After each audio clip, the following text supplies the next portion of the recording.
Hi, first graders. Hi. Welcome to First Grade Story Hour. Well, hour. 15 minutes. 15 minutes, yeah. Like I go. Yeah. We have a new chapter book to read to you. Drum roll, please.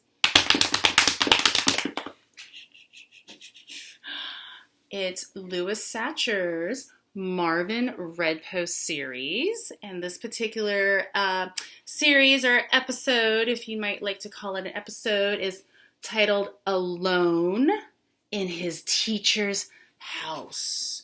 We thought it would be an apropos story to read.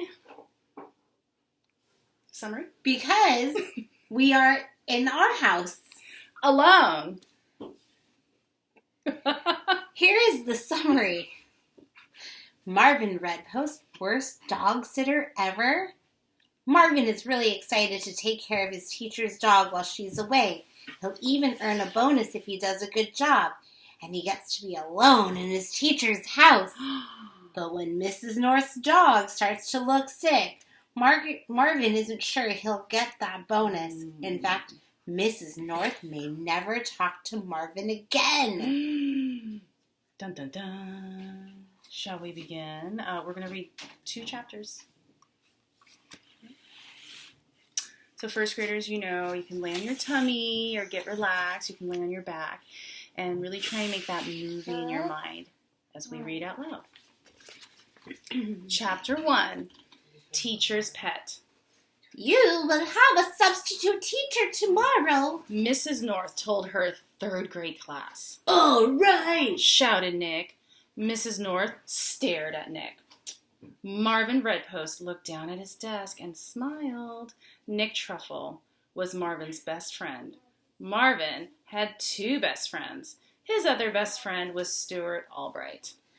I will be gone for 1 week, said Mrs. North.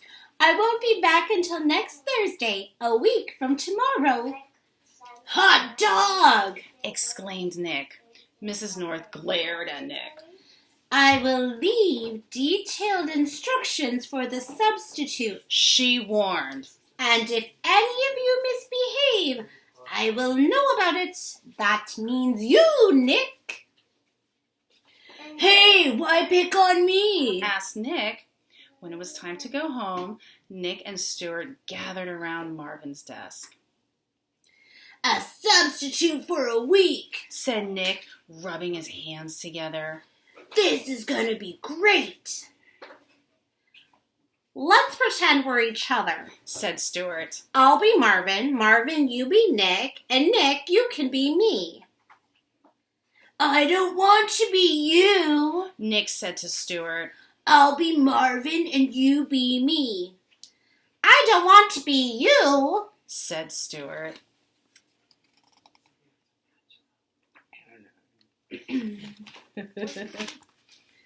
It made Marvin feel proud that both his friends wanted to be him.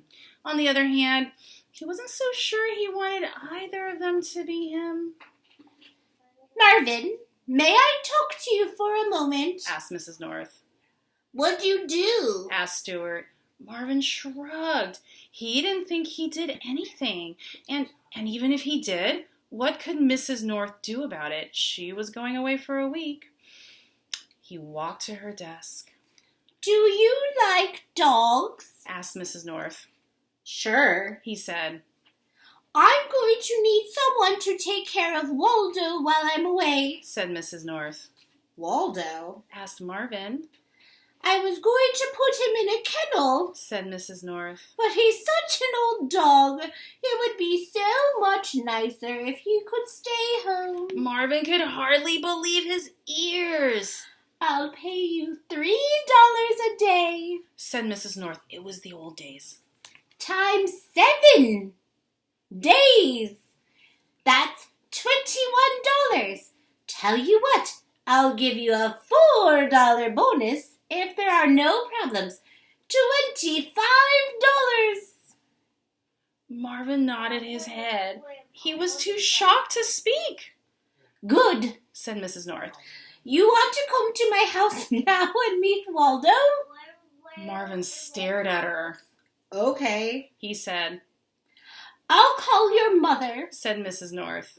And I've got a few things to finish up. I'll meet you in the parking lot in 20 minutes. Okay. Stuart and Nick were waiting outside for him. Did you get into trouble? asked Nick. No, said Marvin, still in shock. You want to play soccer? asked Stuart. I can't, said Marvin. I have to meet Mrs. North in the parking lot. She's going to drive me in her car. Her car? said Nick. To her house. said Marvin. Her house? said Stuart. She's going to pay me to take care of her dog while she's away. His friends stared at him wide-eyed. $3 a day plus a $4 bonus if there are no problems.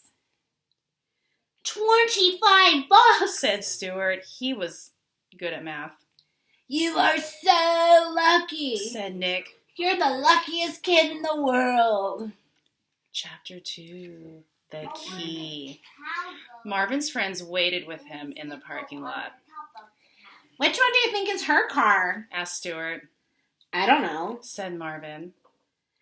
I can't believe you guys are so dumb, said Nick. She drives that yellow Firebird over there next to Mrs. Grant's red Cougar. The pickup truck is Mr. McCabe's. The van is Mr. Gertie's. I can tell you every teacher's car. But you've never driven in one, said Stuart, patting Marvin on the back. Mrs. North came out of her office. She held a folder filled with papers. Are you ready, Marvin? she asked. He nodded. We just wanted to watch him get into your car, said Stuart. Mrs. North smiled. Well, it's that yellow one over there. I know, said Nick. Mrs. North and Marvin walked across the parking lot. May I carry that for you? Marvin asked. Thank you, Marvin, said Mrs. North. She handed him the folder. It's my homework, she told him. You have homework? Sure, I have to correct your homework. In fact, I have a lot more homework than you.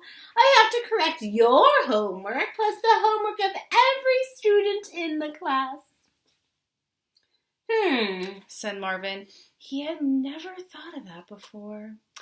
She unlocked the door of her car, got in, then reached over and unlocked Marvin's door.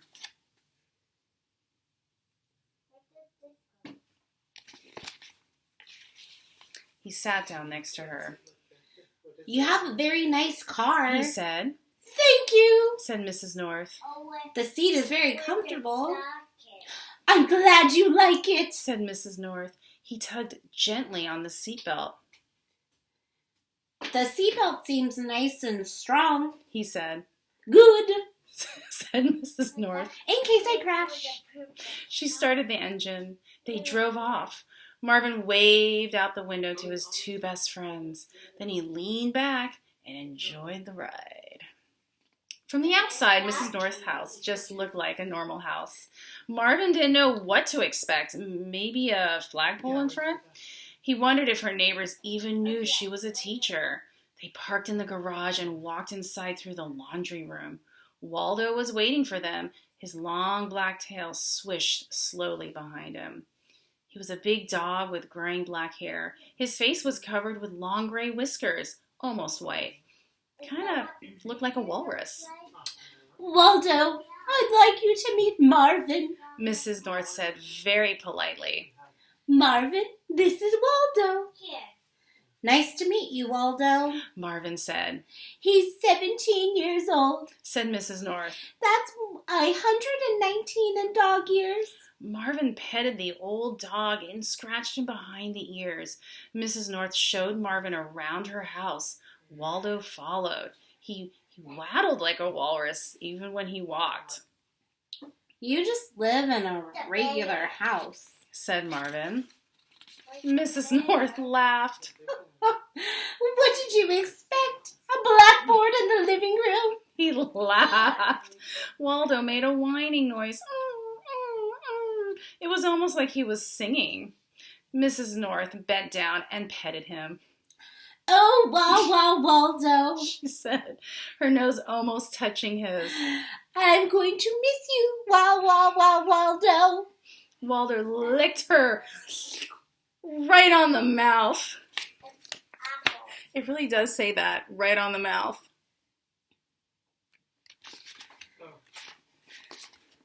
Marvin couldn't believe it. Mrs. North was almost like a real person. Would you like something to eat? She asked. I've got chocolate chip cookies. No, thank you. I'll be gone a week. They'll go stale if nobody eats them. Okay, said Marvin. Okay, we're back. Now where were we? While Marvin had cookies and milk, Mrs. North showed him where she kept Waldo's bowls, the leash, and the bag of dog food. He had to fill the bowls whenever they got low, and he had to walk Waldo 3 times a day, before school, after school, and in the evening. Oh, and here's his pooper scooper, said Mrs. North. You know what this is for? Marvin nodded as he swallowed a cookie. She wrote down the phone number of Waldo's vet, just in case. She also asked Marvin to bring her mail and newspapers. It was the old days they read newspapers. We talked about this, first graders. So, any questions? Marvin only had one question. Why'd you pick me? Mrs. North smiled. You don't think I'd let Nick alone in my house, do you? Marvin smiled. I don't know, Mrs. North said more seriously. I feel I can trust you, Marvin. I think you are mature and responsible. Marvin suddenly felt very mature and responsible. Oh, I almost forgot, she said. The key. She gave Marvin the key to her house. To be continued.